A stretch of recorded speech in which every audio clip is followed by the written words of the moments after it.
Now, back down to the rest of the list. Now, I actually realized I had accidentally left Blue Lock on here, so I took that off because that was a 2-course show that ended in the winter season, so we'll get to that next season. But in any case, what does that leave us with? That leaves us with 22 shows. So let's pull up the randomizer and see what we get. 1. Yojohan Time Machine Blues. This is the sequel to Tatami Galaxy. Let's give it a go. Okay, so that wasn't what I was expecting at all. So let's clear up some miscommunication here. On my anime list, Tatami Time Machine Blues is listed as a sequel to the Tatami Galaxy, and it is not that at all. It actually appears to be an alternate universe telling of Tatami Galaxy. In fact, I actually had to go to Wikipedia to look up exactly what this was, and it's actually a combination of the characters from the Tatami Galaxy and the plot of a Makoto Ueda movie called what, Summertime Blues or something? And that's like an actual live-action movie from like 2005. Makoto Ueda is the one who did like the screenplay and everything for Tatami Galaxy and Night is Short, Walk on Girl. He might actually be the original author too. I'm not sure. I don't think he might be. Who knows? Anyway, Time Machine Blues is not a sequel to Tatami Galaxy. It is an alternate version of it, which really confused me at first because I didn't know that's what it was because Mal said it was a sequel. So I got very confused when everyone's characterization had basically been reset to 0. Either way, this is not something that I want. Like, look, I rewatched Tatami Galaxy last year, I think. Sometime last year. Way back at the end of college when I watched it, it was like one of my I had it listed as like a favorite. I had it at like a 9 out of 10 or something. And when I rewatched it, I realized that my taste had changed drastically, and I dropped it down to like a 6 out of 10. I mostly did not find Tatami Galaxy all that funny. And that was a huge... And, like, a lot of the middle episodes really dragged for me. And so... But the ending of Tatami Galaxy was fucking incredible. Loved it. So to just start from square one with an entirely different plot is absolutely not something that I want to do at all. I have no interest in that whatsoever. I do find these characters kind of charming, but not enough to sit through this again. Even though it's only 6 episodes this time, although there are slightly longer episodes, like the first episode was like 32 minutes instead of the usual like 23 or 22. Now if you do like these characters, and that premise sounds appealing to you, also there's a time machine involved, obviously, go ahead and watch it, because otherwise it's basically just more Tatami Galaxy. Now, I'm not going to say it's exactly like it was before, because obviously we have a brand new director and a new studio. Instead of Masaki Yuasa at Studio Madhouse, it's Shingo Natsume at Science Saru. And he did his best to bridge the two styles. Like, this is still a good-looking show. It's still pleasant to watch. It's definitely a bit slower. It's, like, visually and, like, pace and, like, just overall pacing-wise, cinematography, it is definitely slower than Tatami Galaxy, although it's kind of hard to be faster or even as fast as Tatami Galaxy. But in general, I think it still feels like the Tatami franchise. So if you really like Tatami Galaxy and you haven't gotten around to this yet, I'm not sure why you haven't gotten around to it yet if you really like Tatami Galaxy, but if you did, this will be for you. if you were kind of lukewarm on Tatami Galaxy, I don't see a reason why you would watch this. I have no interest in continuing it because I have no interest in seeing these characters go through a character arc again. I would have been much more interested in what a sequel would present. Now that Watashi is dating Akashi at the end of Tatami Galaxy, I wanted to see where that would go. I don't want to start from square one with this immature Watashi. So let's just move on to something else. Alright, Time Machine Blues coming off the list. Let's see what we roll next. It is 9. Arknights. Okay. Adaptation of a video game. Let's see what it do. Alright, well, I got through about an episode and a half of Arknights, Prelude to Dawn. Now, here's the dirty secret about the seasonal wrap-up show is normally I would have actually skipped this show because in previous entries I didn't bother with video game anime, like adaptations of video games, because I have not found one that I liked that wasn't a video game that I already played. Like Pokemon and then Halo Legends. All the other ones I've watched have been not good. Until Cyberpunk Edge Runners from last year. So that kind of made me rethink my philosophy on that and just go full like, okay, no matter what video game it's adapting, I'm going to give it a shot, whether I think it has any chance of being good or not. And you know what? The first episode of this wasn't bad. Now, it did have the very obvious like signs of being adapted from a video game of exposition dump, exposition dump, exposition dump. Here's the thing from the game that you use to play the game. So it had that, but it wasn't like bad yet in the first episode. Like, I understand kind of how this world works, but it could definitely use more fleshing out that wasn't just straight exposition dumps. But it left me at least a little bit optimistic that I would like get into the groove of it. But I'm about halfway through like episode 2. Most of the characters barely have any personality whatsoever. They are totally flat and boring. Like this white-haired dude that they're fighting in episode 2 is just comically evil and not fun. He is so fucking boring. I dislike him immensely. I know he's probably going to like die or get captured at the end of this episode, but if this is how they're writing their villains, I don't have any interest. I was hoping I would at least get a little farther into the show because Arknights, while I haven't played the games, I have seen the character designs, and I really like a lot of the character designs. I was at least hoping I would get to the point where I meet like Texas, probably. The wolf girl in a business suit.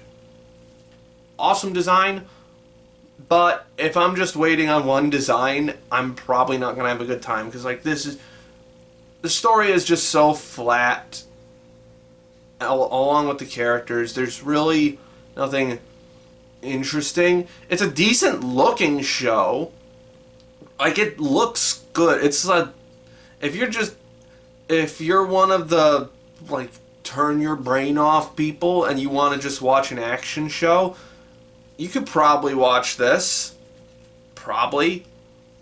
It's not like amazing by any stretch, but it's polished and it's got some decent action cuts to it. I don't really understand like the weapons loadouts of this world because it's kind of all over the place. Like, why are they using crossbows? when there are clearly guns and magic? Okay. But, yeah, I need something a little more interesting than this, so, let's try something else. Okay, Arknights is off the list. Let's see what we roll next. It is 15. What is 15? Reiwa no Gi Charat or Charat. Alright. I think this is a short series, I think. I watched the original like a year or two ago. Let's see how this do. Well, I made it almost halfway through Reiwa Gi Charat. That was weird. Look, like, if you've been missing, like, lol random anime in your life, go ahead and try this one out. But at one point I just realized I had no idea what was going on, and I just like zoned out for a solid 30 seconds. So I don't feel like finishing this one. Now you're probably wondering, Ember, why are you watching this show that wasn't streamed anywhere, that literally nobody else watched? And the answer is because I saw the original series. This is the original Gi Charat. I don't even know if that's how it's pronounced. I'm just gonna say that that's how it's pronounced. And I like this. Like, now I realized as I booted up the new series that I remember absolutely nothing about this one. I just remember it being mildly funny and the animation being surprisingly good. And the reason the animation was surprisingly good is because the original was a Madhouse series. From what year was this? This was like the 90s, wasn't it? What's the copy? Well, this DVD is from 2013, but the series is from way before that. It was definitely on Cell Animation, I remember that much. And I remember it being pleasantly fun to watch. Now, the first episode of this new one actually had some promise in the animation, but it, like, very quickly fell off after that, and it's just starting to do, like, PNG animation at this point. A little bit disappointing, but also I don't quite understand why I'm disappointed. Yeah, I think this new series is by Leiden Films, and they're an extremely hit and miss studio. So, I would recommend the original Gi Charat. This one's good. New one, not so much. Alright, Reiwa Gi Charat off the list. Let's see what we roll next. 19. 19 is... Alright, Princess Principal Crown Handler Movie 2. Alright, I'm excited to continue this series. Let's do it. Holy shit, that movie fucking ruled. That was goddamn incredible. And 55 minutes of just awesome spy thriller action stuff. This might be the peak of the franchise so far for me. Like, this... Okay, so, like, in the first, like, 6 minutes of this film, it was, okay, we have nukes now, but they're also apparently steam-powered nukes because they're really committing to the steampunk bit, which fucking rules. They have nukes. Then the OP happened, and then... like, there's, like, a parade in the town square or whatever, and, like, the Archduke is, like, saying hi to everybody, and me and my dumb brain's going, like, there must be, like, a pissed-off Serbian in the crowd right now, and then I saw, like, a sniper up on a rooftop. I'm like, wait, no, I was joking, holy shit. So, yeah, this movie was intense. Fucking cool, man. You have a reference to nukes and a reference to the assassination of Archduke Ferdinand in the first 6 minutes of the film. It's fucking wild. And the rest of the film was pretty goddamn fun too. Just a real tight spy thriller, constantly leading you down different directions. It's not like super complex, but it's like enough to keep your mind busy the entire time. And it's just so incredibly thrilling and tight-paced. Fucking love it. The action scenes are so damn good in this, so polished, which originally, like, when I was, like, in the first act-ish, it's kind of, it'd be a stretch to say that this movie is divided into acts. It's only 55 minutes. But, like, the first part of this movie, some of the compositing was a little rough, in some areas. Some stuff didn't look quite right, but once it really got going with all the action and stuff, it was just all in, just really polished animation, really polished camera work. Man, this was thrilling and awesome. Not a whole lot to say about the characters, because it's kind of just continuing what happened in the last movie. Honestly, I remember absolutely nothing about the last movie, except the fact that, like, one of the characters, like, mentors was assassinated. And I believe that assassin shows up, is this assassin in this movie, who plays a pretty pivotal role in the plot of this one. I'm actually going to, like, reinforce the fact that these videos are spoiler heavy. If you haven't seen Princess Principal yet, or if you haven't seen the second Crown Handler movie yet, go watch it. It's fucking fun as hell. And there's a really awesome twist at the end of this movie that it was just super fun. But anyway, not a whole lot on the character front, except we find, I don't remember if we saw a lot of Princess Mary before in the series, but we get a lot more of her now as she's, like, kind of coming into the spotlight as a member of the royal family.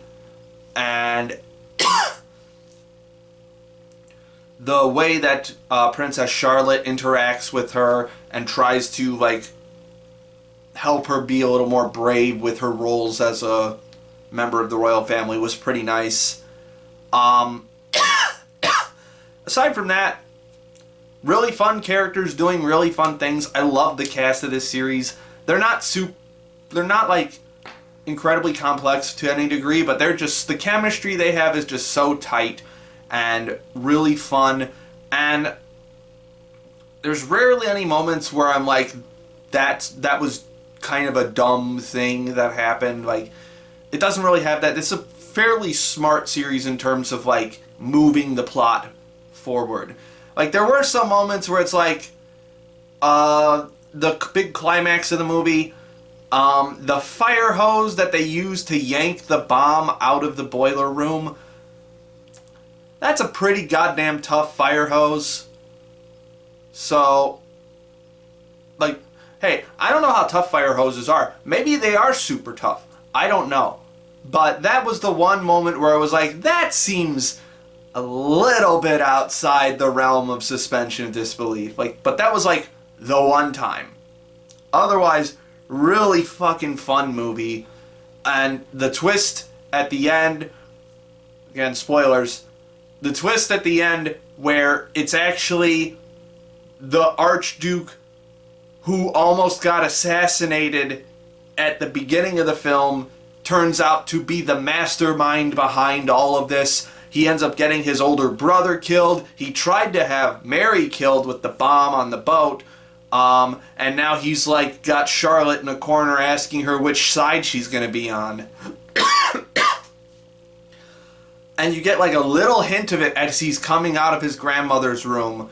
Like, you can see him, like, kind of... You think he's, like, crying at first after his brother's, like, been killed. But then you can see he's actually laughing, and then Charlotte catches him. And it was just so fucking cool and fun. I love this franchise. I can't believe there's still 4 more of these movies. It's going to take so long for this franchise to wrap up. It's going to be like 2026 by the time this franchise is over. But, well, I think the third movie came out in Japan at the beginning of April, so hopefully we get that by the end of the year. Hopefully. That would be nice. But yeah, man, go watch Princess Principal. It's a super fun series. It's probably the best thing Studio 3 Hertz has ever done.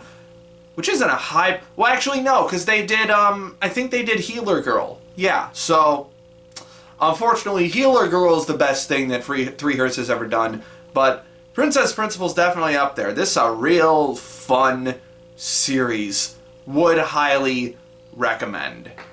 Alright, Crown Handler Chapter 2 is complete. And we're going to move you all the way up here. We're going to put you just above Season 3 of Takagi-san. Into the top 10, you get a strong 8. That was some damn good fun.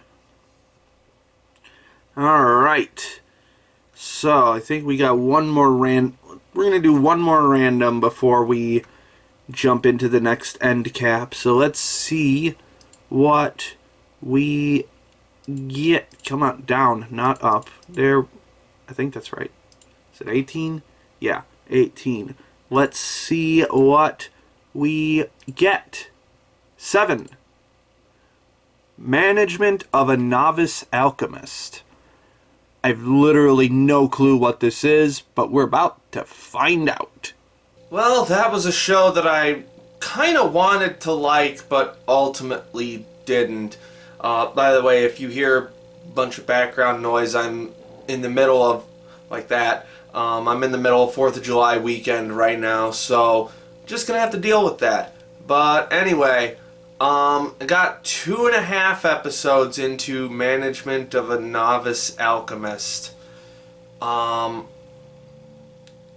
is a decent story buried in here somewhere, but it requires 2 things that this anime doesn't have to make it better. For one thing, it needs to look a lot better. Now, this show doesn't look bad, but it does look really mediocre. It looks like there's not a lot of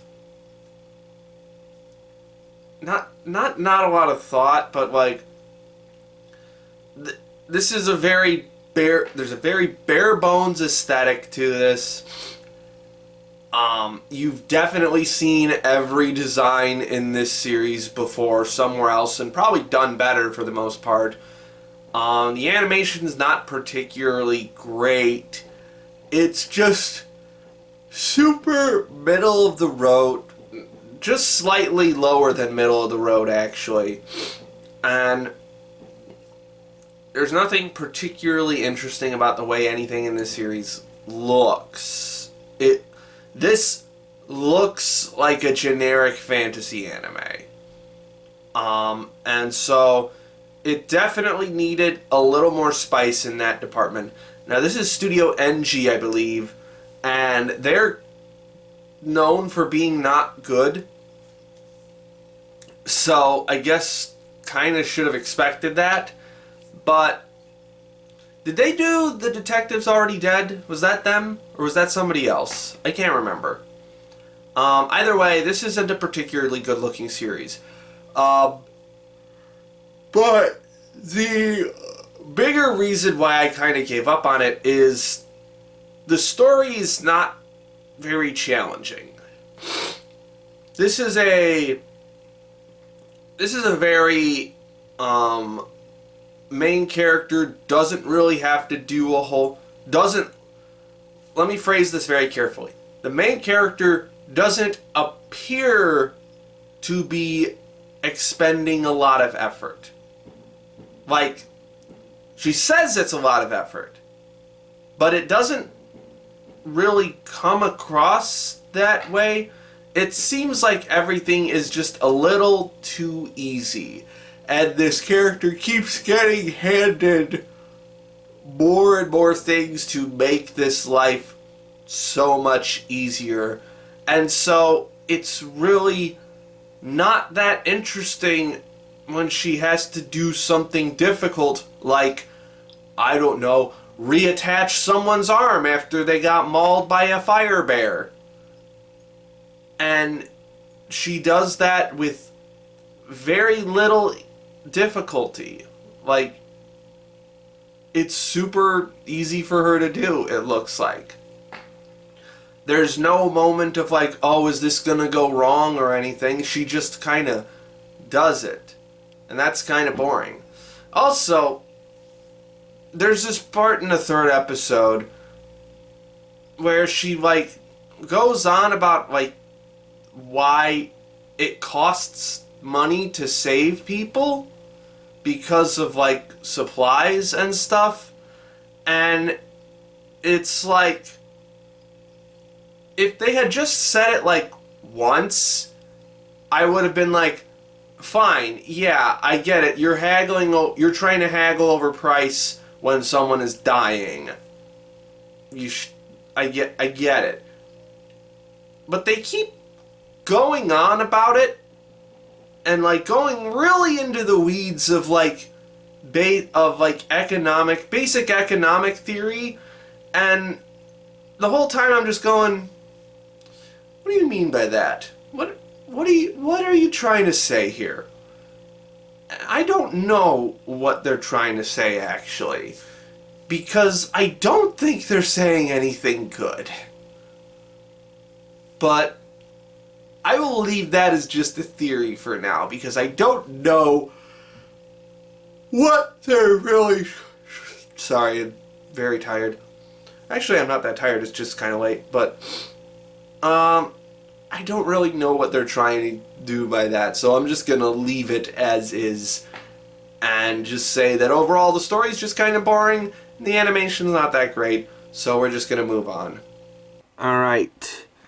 Management of a Novice Alchemist is coming off the list, which means it's about time to jump down to the end caps here, and it's time for some motherfucking Chainsaw Man. Alright. Let's fucking go! Alright, I just finished the first season of Chainsaw Man. And that was a hell of a fun time. This is going to be an interesting series to talk about just because, A, it has been so well known about for so long. Like when the manga was coming out. And I knew about this series before I even started reading the manga. And then I started reading the manga. I've read the manga like about twice already, I think.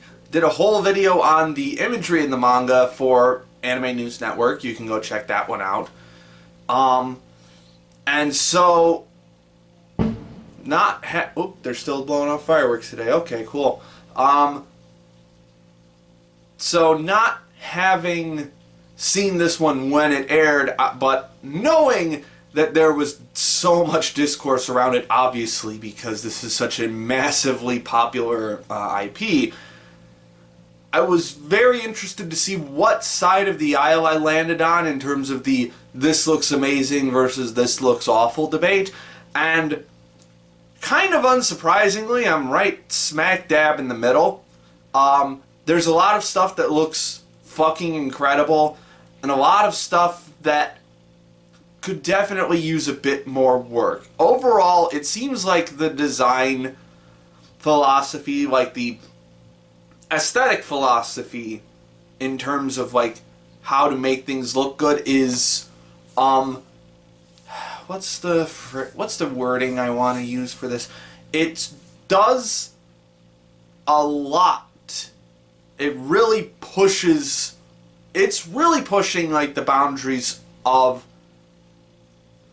certain aspects of animation. How incredibly detailed you can be with certain movements, how you can move in a 3D space. Like there are some shots where it's just like it feels like it's trying to be like an in-camera kind of thing, and it's just those moments really are kind of mind-blowing in certain ways, just how incredibly cool the shots look. But then on the other hand, a lot of times the compositing will fail. Not so much fail. The compositing will be a bit weaker than it otherwise could have been. Trust me when I say I have seen much worse compositing in many other anime. You could go back, like, in the past, like, the first 3 episodes of this season of their seasonal wrap-up show and hear me talk about bad compositing, probably, at some point. This is certainly not the worst, but it's definitely an issue that's there. Overall, in most of the areas, I think the trade-off was worth it. Not all of them, like, and not even just compositing, some of the, well, I guess this would fall under compositing. A lot of the character models really could have used some different shading techniques, in my opinion. Like, the some of the shots in the, like, Chainsaw Man versus Katana Man fight at the end, some of those shots looked real, not great, very much took me out of the moment. Like, the shots where they're standing on top of the train could have looked a little better, but the fights themselves are so goddamn fucking good that, with one element exception that we'll get to in a bit, that on the whole, I think the trade-off was worth it. These fights are extremely visceral, extremely fast-paced. They really make use of as much camera movement as you possibly can, as much Sakuga as I possibly can, as much visual flair as possible, both in terms of, like, movement and in terms of, like, color, in terms of lighting. There's some really, really fucking cool stuff going on. Now, the one thing about the fights that was a little bit disappointing was that sometimes it does get a little bit jumbled. Like, the Eternity Devil fight, where Denji is just slicing him up for hours on end. The framing got a little muddled, and it was kind of hard to see exactly what he was doing. Maybe that was the point, but I would have liked to see a little bit more of that. And I think there was one other one like that it was probably one of the Katana Man fights. I can't remember it off the top of my head, but on the whole, I think this is a good looking show. Even, like, in terms of, like, the aesthetic of, like, the color palette and the lighting. A lot of people didn't like the color design for this series. I can understand why, but I also think it works well. Like, this is a very dirty looking show. Like, I think in the Reincarnated as a Sword, I pointed out how everything just kind of looks dirty, but in a bad way. This is looking dirty, but in a good way. It actually looks like this is a filthy setting, which it kind of is. It's the late 90s, and everyone's dying all over the place. This is a acceptable use of a dirty aesthetic. It feels grimy and icky in a good way. Now, I can understand, like, going the opposite route. Some people wanted, like, something more along the lines of what you see on the covers of the Chainsaw Man manga. So, these very, like, vibrant, explosive colors. I could see why people would want that, but I think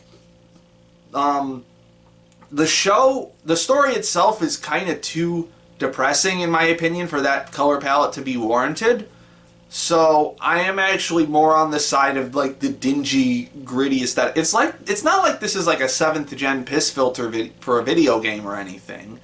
Like, it actually has a very well articulated color palette. And it's not like the same color palette all the time. It fluctuates depending on what mood it's trying to convey. Sometimes it's very, like, like dirty, obviously. Sometimes it's kind of just bright and sunny, and then sometimes it's like very dark and like sensual, and sometimes it's like very warm and inviting, like in like the bar scene. Like, I think simplifying it down to just dirty is not giving it enough credit, because there is definitely a lot of very particular design elements for given scenes in this, especially when the visuals get more abstract and it's just like swirling colors that are trying to convey different emotions and different objects on screen.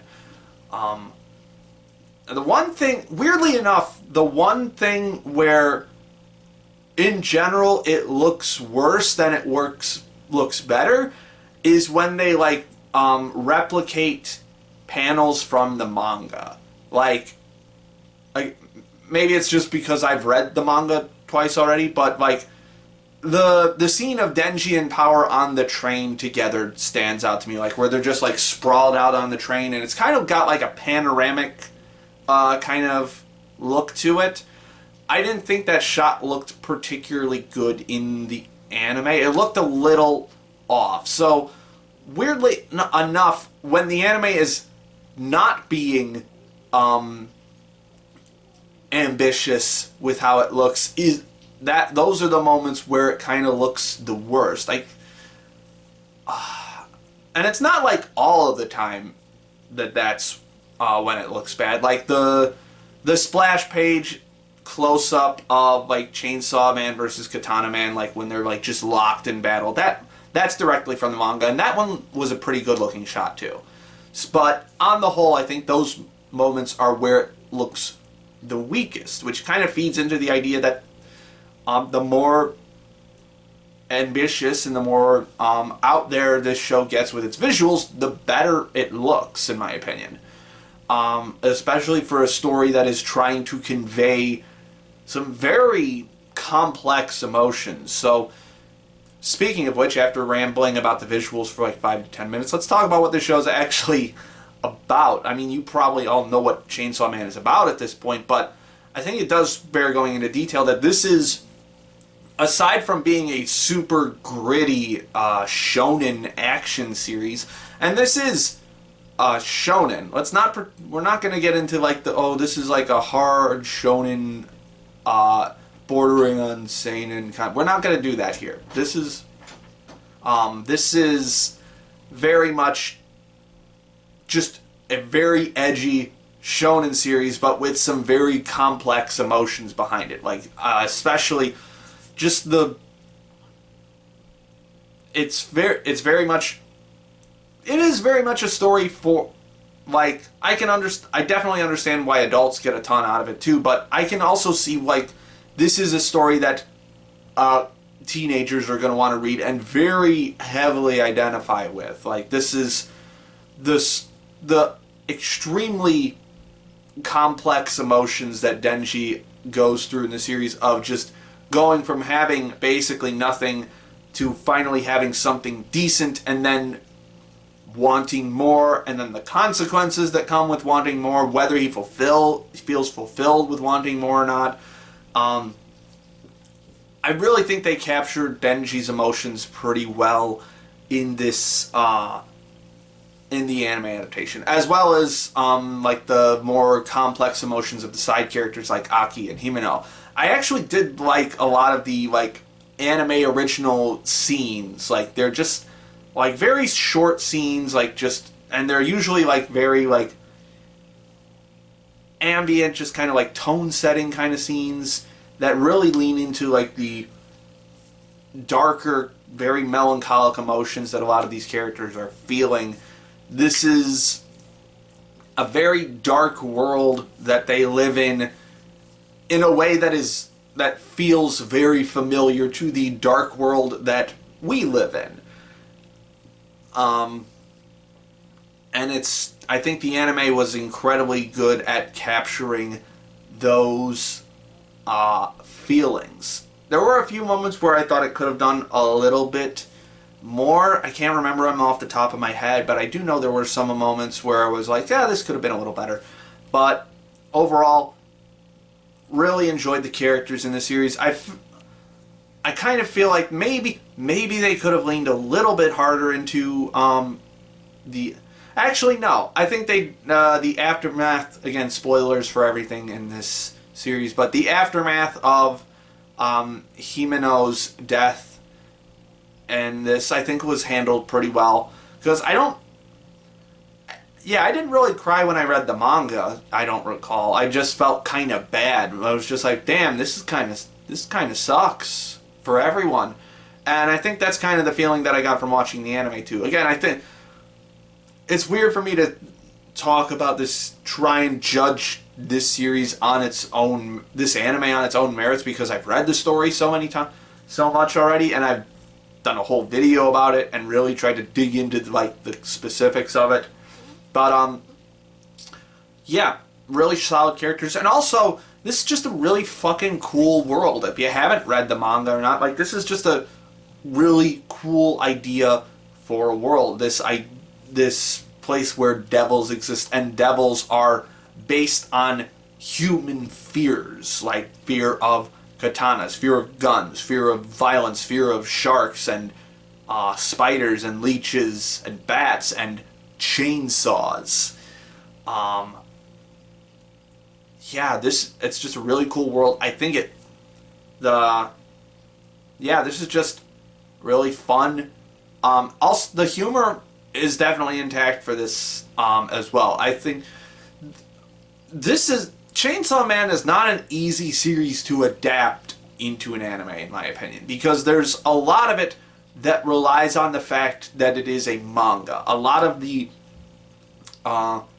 things that make Chainsaw Man good and interesting are related to the fact that it is a manga. Like, Tatsuki Fujimoto is very good at using this medium to the fullest effect. And so those effects, those emotions, those effects, those feelings had to be translated to the anime using different techniques. And I think they were done pretty well, with whether it's like how long a shot takes, repetition of certain shots, subliminal messaging in certain shots, or not some subliminal framing, I guess you would call it. Just these, and I think that's what I appreciate most about this series, is that this anime is that it really took the risk of trying to be different from the manga while still trying to capture what made the manga good and attractive as a series and interesting as a series. And I think they did that here. I think they accomplished that. We'll be a bit more judgmental of it, I guess, when we get into the even like harder content. Like, I think they already announced that there's a season 2 in the works for this. I'm not sure, but obviously there's gonna be. But since it's so goddamn popular, when we get into stuff with Reiwa next season, who, if you've seen the whole series already, she's the girl at the end of the credit, at the very, very end of the final episode. When we get into stuff with the Darkness Devil, then we can really see how test this anime's mettle, as it were.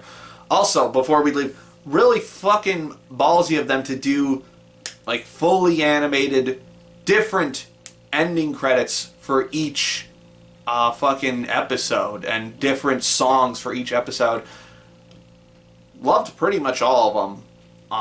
And also the OP's a fucking banger. Kenshi Yonezu is like one of my favorites. And also, I didn't know that Fight Song came from Chainsaw Man. Fight Song is the Eve track in the very last episode. I had just learned about that because I like Eve, and I had watched Eve's music video for it. I didn't know that song came out in Chainsaw Man first. Or maybe the music video came out slightly beforehand. Well, either way, that was a neat little trick. I'm gonna have to go and buy all the fucking songs now. But anyway, yeah, Chainsaw Man good, with some caveats. Excited for season 2. Also excited for when part 2 of the manga finally comes out in physical copies in the US. I think that's in October. So anyway, let's go figure out where to put this on the list. Alright, Chainsaw Man is complete. And we are going to put you... Where did I decide? Yeah, we're going to put you right in here, right under Spy Family. And you get a decent 8. Fun times.